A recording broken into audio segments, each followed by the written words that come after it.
sigurisht që ju do të keni edhe pozicione të nivelit të lartë, por mbi të gjitha do të thotë që ju do të ofroni një shërbim publik, një të mirë publike, sepse çdo vendim që ju do të merrni do të ndikojë jetën e qytetarëve, të ardhmen e tyre, të drejtat e tyre, liritë e tyre dhe gjithashtu do të përkufizoj edhe besimin që ato do të kenë në sistemin e drejtësisë, që është një pjesë madhore në kontratën sociale të çdo shoqërie. Pra, përgjegjësia që ju keni është tejet e madhe. Dhe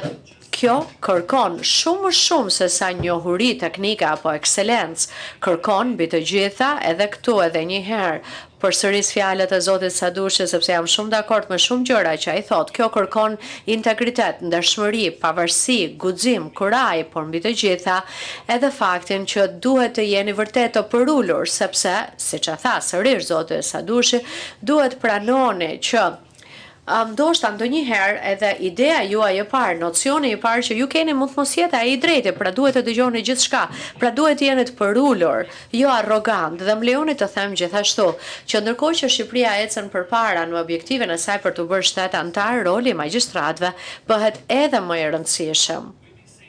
Sepse dhe ne e kemi thënë këtë nga hera, të arrish standardet europiane, kjo nuk bëhet thjesht vetëm me anën e miratimit të ligjeve, ligje rregullore, akte nënligjore,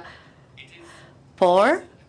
kjo arrihet edhe me anën e punës së përditshme që gjyqtarëve të prokurorëve, sepse ata ju do të jeni ata që do të merrni masat që ligji të zbatohet, të respektohet. Pra ju po bëheni pjesë e këtij profesioni në një moment tejet kyç për historinë e sistemit të drejtësisë shqiptar.